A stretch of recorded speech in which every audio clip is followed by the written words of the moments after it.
देखिए, दिल्ली के प्रसिद्ध कालका जी मंदिर में भी भक्तों की भीड़ माता के दर्शन के लिए पहुंच रही है। लगातार नवरात्र के मौके पर मंदिर के कपाट आधी रात से ही खोल दिए गए, फिर माता की विशेष आरती की गई। लगातार भक्त माता के दरबार में पहुंच रहे हैं और वहां के जयघोष के साथ उनके दिव्य स्वरूप के दर्शन कर रहे हैं। तस्वीरें देखिए किस प्रकार से दर्शन पूजन आदि शक्ति का किस प्रकार से आरती की गई, किस प्रकार से हर कष्ट को हारने की क्षमता रखती हैं माता। उन्हीं का आशीर्वाद देने के लिए तमाम भक्त पहुंचे।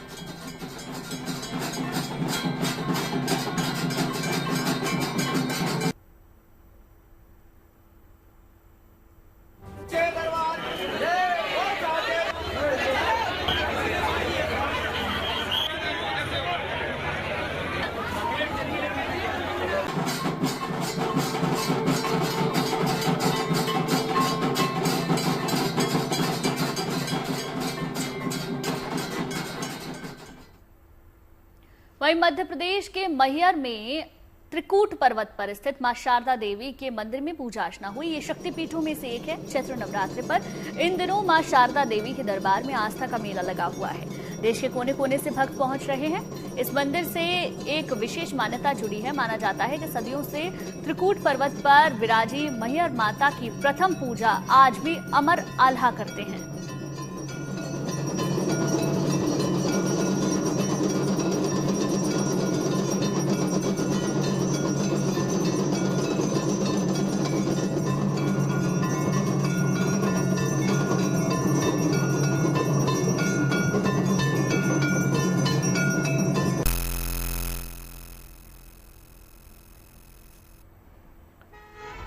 नवरात्र के मौके पर भक्तों का उत्साह देखते ही बनता है। अब हम आपको मध्य प्रदेश के ही छतरपुर की तस्वीरें दिखा रहे हैं। पूरे शहर को रंग बिरंगी रोशनी से सजा दिया गया है। देखिए तस्वीरें, चौराहे रोशनी से नहाए हुए पूरी तरीके से नजर आ रहे हैं। नवरात्र पर यह विशेष सजावट आकर्षण का मुख्य केंद्र बनी हुई है।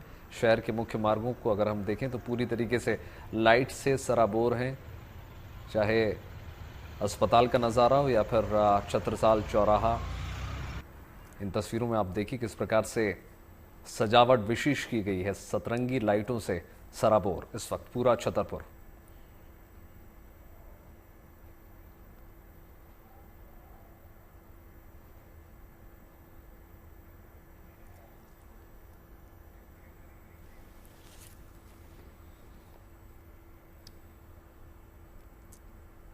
तो देखिए अलग अलग जगह पर सजावट किस तरीके से की गई है वो तो हम आपको दिखा ही रहे हैं। मनीषा भी हमारी संवाददाता हमारे साथ लगातार बनी हुई है जो हमें झंडेवालान मंदिर से तस्वीरें दिखा रही हैं।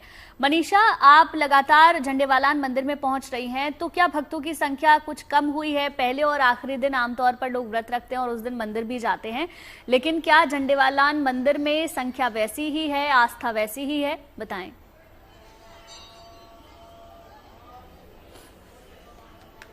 गुंजन, कल की छुट्टी का दिन था तो भक्तों की भीड़ काफी ज्यादा जो है वो थी। सुबह से ही भक्तों की रौनक अलग से मंदिर परिसर में नजर आ रही थी। हालांकि अभी भी आप देखोगे भक्तों की भीड़ है, क्योंकि धीरे धीरे आज जो है हर कोई दफ्तर या स्कूल अपने गया हुआ है, तो उस कारण जो है भक्तों की भीड़ जो है थोड़ी सी कम नजर आएगी। लेकिन जैसे जैसे दिन बढ़ता जाएगा वैसे भक्तों की जो संख्या है वो भी मंदिर में अलग ही एक नजर आने वाली है। रौनक जो है वो अलग नजर आएगी। अच्छा, एक चीज और बता दूं, माँ को जो है मालपुए का भोग अगर लगाया जाए गुंजन, तो कहते हैं कि बुद्धि और शक्ति जो है दोनों का ही विकास होता है। और हर कोई इन 9 दिनों जो है अलग अलग तरीके से मंत्रों का जाप करता है। हवन घर में करवाया जाता है ताकि माँ को किसी भी तरीके से प्रसन्न किया जा सके। हमारे साथ पुजारी जी भी इस वक्त मौजूद है, उनसे भी जानेंगे जो लोग एक तो घर पे है या फिर दफ्तर पे है और जो वो बाहर नहीं आ पा रहे, दर्शन नहीं कर पा रहे, कोई एक ऐसा विशेष मंत्र माता के लिए कि वो उसका जाप करे वहीं बैठे बैठे और सब कुछ माँ से उनको मिल जाए।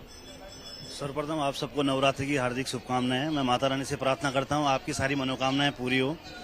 और आज मां भगवती के चौथे स्वरूप कुष्मांडा स्वरूप की पूजा की जाती है। माना जाता है जो ब्रह्मांड की रचना है इन्हीं देवी ने की हुई है और इनका निवास स्थान सूर्य लोक में है और सूर्य लोक में रहने की क्षमता सिर्फ इन्हीं देवी माता में मानी जाती है और इन्हीं के प्रकाश से सभी दिशाओं में प्रकाश फैला हुआ है।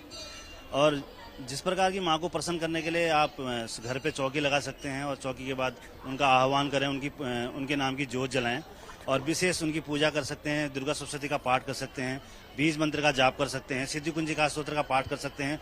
जो लोग दफ्तर या कहीं पे भी हैं वो बीज मंत्र का जाप कर सकते हैं और माँ भगवती का मन में आह्वान कर उनका स्वरूप का स्वरूप बनाकर उनकी पूजा अर्चना कर सकते हैं। और आप बीज मंत्र का जाप करें, सिद्धि कुंजी का स्तोत्र का। क्या है? ओम ऐं ह्रीं क्लीं चामुंडाई विच्चे नमः, इसका करें। या सिद्धि कुंजी का स्तोत्र पाठ है जो दुर्गा सप्तशती का संपूर्ण फल माना जाता है उसका पाठ करने से। अगर आप दुर्गा सप्तशती का पाठ नहीं कर सकते, सूक्ष्म रूप से आप करना चाहते हैं, तो सिद्धि कुंजी का स्तोत्र का पाठ कर सकते हैं। उस पाठ का फल सिद्धि दुर्गा सप्तशती के पाठ के बराबर ही माना जाता है। माँ को आज लाल वस्त्र माँ को पहनाए गए हैं, उनके चाहे फिर आभूषण की बात करें या फिर हर एक तरीके से मंदिर को, पूरा भवन को लाल और केसरी रंग से सजाया गया है, तो माँ का प्रिय भी है। और आज के दिन क्या ऐसे रंग के वस्त्र पहनने से भी कोई विशेष लाभ होता है? मैंने कहा माँ का जो स्वरूप है वो तेज का माना जाता है, प्रकाशमान है इनका, इसलिए जो इनका रक्त वर्ण इनको पसंद होता है। और इनकी 8 भुजाएं हैं और इनकी विशेष एक इनके पास माला है जो सिद्धि और निधियों को देने वाली मानी जाती है। इसलिए आज जो भी इनकी माँ भगवती की प्रार्थना करता है, अर्चना करता है, जिस प्रकार से आप अपने भाव से पूजा करेंगे, माँ भगवती निश्चय ही आपकी सारी मनोकामनाएं पूरी करती है। क्योंकि माँ सिर्फ भाव की भूखी होती है। जिसके पास भाव अपना बैठ के अगर 2 मिनट भी आप भाव से बैठकर माँ का ध्यान भी करेंगे तो माँ निश्चय ही प्रसन्न होकर आपकी सारी मनोकामनाएं पूरी करेगी।